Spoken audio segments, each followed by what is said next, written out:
I need to walk you through what just happened, because I've been following this conflict for the past 10 days, and what Iran just pulled off, or claims to have pulled off, is either the most audacious military strike in years, or the most elaborate piece of psychological warfare I've ever seen.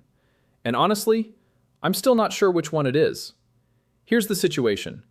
Iran's Revolutionary Guard Corps announced they fired Khaibar ballistic missiles directly at Benjamin Netanyahu's office in Jerusalem. Not near it. Not at something in the general vicinity, at his office.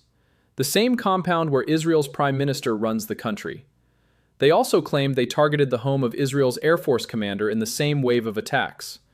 And the reason this matters beyond the obvious? Netanyahu had already been secretly relocated to a fortified basement. Let that sit for a moment.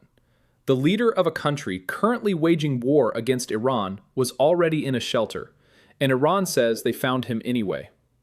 Now, Israel's government immediately fired back and called the whole thing fake news. Netanyahu appeared on camera alive, calm, and promising what he called many surprises in the next phase of the war. No injuries were confirmed. No visible damage to the prime minister's office was reported in Israeli media. But here's the thing. Israeli military censorship laws prohibit media from reporting on damage caused by Iranian strikes. So the absence of coverage doesn't mean the absence of an event. This is the story that's living rent-free in my head right now. To understand what's actually going on, you need to back up 10 days. Because this entire situation was set in motion on February 28, 2026, when the United States and Israel launched what Trump called a major military operation against Iran. What unfolded in the first few hours of that Saturday morning was, by any measure, historic. The opening salvos killed Ali Khamenei, Iran's supreme leader of 35 years, along with his daughter, son-in-law, grandchild, and daughter-in-law. Within hours, Israeli and American officials were already talking about regime change. Trump went on camera and told the Iranian people, in extraordinarily blunt language, that freedom was at hand and to stay sheltered because bombs would be dropping everywhere. The plan, as far as anyone could piece it together, had been months in the making. Based on what's been reported, Netanyahu called Trump on February 23rd, with intelligence showing that Khamenei would be in a known location meeting with his top advisors that Saturday. Trump was already watching nuclear negotiations with Iran collapse in Geneva. So when the CIA confirmed the location and the talks fell apart Thursday night, the decision was made. They went on Saturday morning. Iran's response was immediate and massive. Within hours, Iran launched what they named Operation True Promise 4. Hundreds of ballistic missiles and thousands of drones aimed at Israel, at U.S. military bases across the Gulf, and at American allies who'd allowed their territory to be used for the strikes. Missiles hit Tel Aviv. A ballistic missile killed 9 people in Beit Shemesh, destroying a synagogue and smashing a bomb shelter. Sirens sent Israelis running for cover for the first time since the previous June. Dubai's airport took drone strikes and temporarily shut down. The U.S. embassy in Baghdad got hit. A missile landed inside Baghdad's heavily fortified green zone, the first time that's happened since the current war began. Iran fired on Saudi Arabia, Qatar, UAE, Bahrain, Kuwait. 9 of 10 drones fired at Qatar were intercepted. Crude oil jumped over $100 a barrel and is currently sitting near $120 a barrel, right now, today. Pull back, and you start to see this is really about something much bigger than one dramatic claim about a missile and a shelter. What's been slowly coming into focus over these 10 days is a question that nobody wants to say out loud. Did the US and Israel miscalculate? The CFR, the Council on Foreign Relations, not exactly a fringe outlet, noted that the intelligence assessment completed just before the operation began concluded that regime change in Iran was unlikely, even from a large-scale assault. That report, from the US National Intelligence Council, reportedly outlined multiple escalation scenarios, and concluded that Iran's protocols for regime succession were solid enough to survive the death of the supreme leader. They apparently had this assessment, and they launched anyway. Now here's where I want to know if I'm alone in this. They killed Khamenei. That was real. It happened. His son, Mojtaba Khamenei, reportedly more hardline than his father, was named the new supreme leader on March 8th. Iran's military, political, and religious institutions immediately fell in line behind him. The IRGC pledged complete obedience.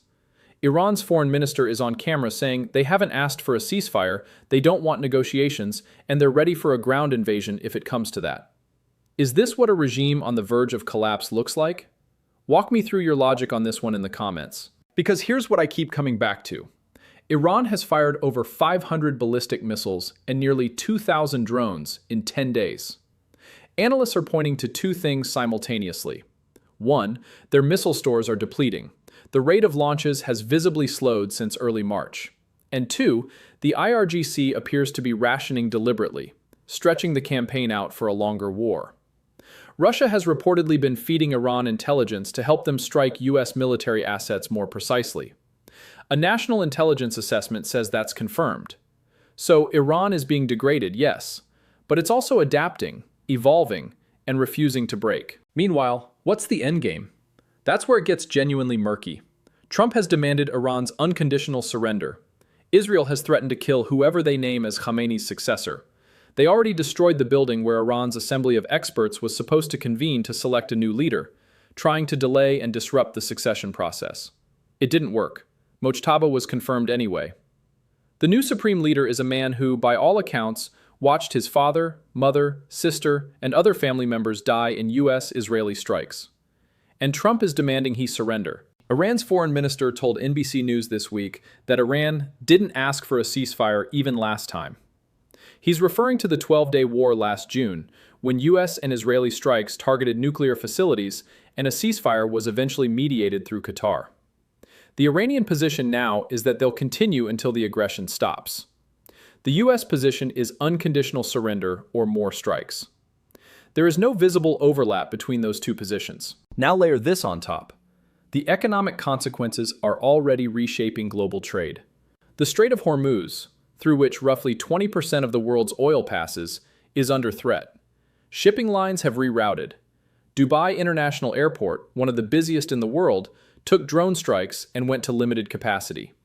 The U.S. Treasury had to issue emergency waivers to let India keep buying Russian oil because Gulf oil supplies were disrupted.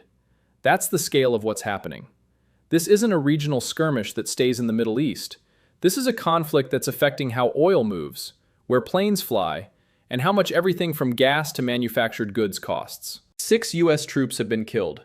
More than 1,200 people have died in Iran. The Lebanese health ministry is counting its dead after Israeli strikes on southern Lebanon. Hezbollah reopened a second front. A ballistic missile entered Turkish airspace and NATO intercepted it.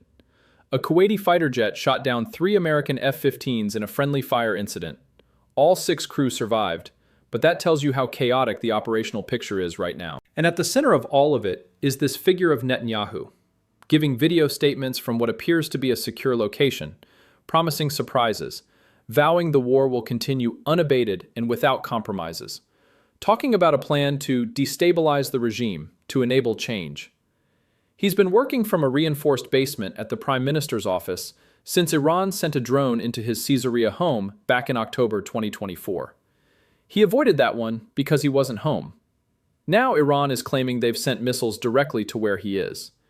And the official Israeli response is 2 words: fake news. Here's the thing I keep wrestling with.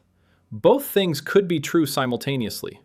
The missiles may have been intercepted before impact or missed entirely, which Israel's air defenses have done remarkably well at throughout this war. Iran's claims could be genuine in terms of targeting intent while being wrong about results. Or the censorship laws in Israel are doing exactly what they're designed to do, and we simply can't see what actually happened. What's your read? Are you buying the fake news denial, or does something feel off to you? What I think is underappreciated in the coverage of all of this, the thing that doesn't get enough attention, is the psychological dimension of the war. Iran firing Khaibar missiles at Netanyahu's office is not primarily a military act. It's a message. It says, "We know where you are. We can reach you, even inside your fortress." Whether the missiles actually hit or were shot down almost doesn't matter from that perspective. The statement is the point. And Netanyahu's response, going on camera, vowing surprises, refusing to even acknowledge the targeting claim, is its own message back.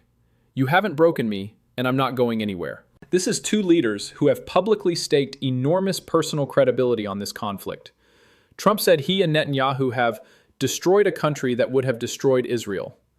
Netanyahu said he's wanted to do this for 40 years.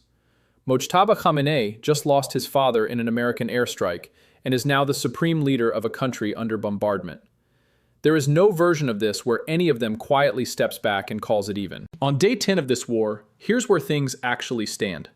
US and Israeli strikes are continuing across Iran. Explosions are being reported in Qom and Tehran as of this morning. Oil is above $100 a barrel.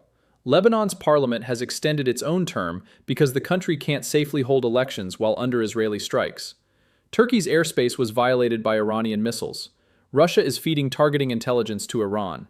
Iran has a new supreme leader who is, by all early accounts, more aggressive than his father. And the stated US goal, unconditional Iranian surrender, shows no sign of being achieved by any timeline anyone is willing to name publicly. So here's where I want to leave this, because there isn't a clean conclusion to hand you. The claim that Iran struck Netanyahu's shelter is almost certainly Iranian psychological warfare, and almost certainly also true in terms of intent. They tried. Whether they succeeded is something we may not know for some time. What we do know is that 10 days into a war that was supposed to shock Iran into collapse, the Iranian state has a new leader. The IRGC is still firing missiles, oil is near $120, and Netanyahu is in a basement promising surprises. The real question isn't whether that one building got hit. The real question is, what does winning actually look like now? And if you've been following this more closely than the headlines suggest, I want to know your prediction. Where does this go from here? Drop it in the comments. Because I have a theory, but I'm genuinely not confident in it, and I want to hear what you're seeing.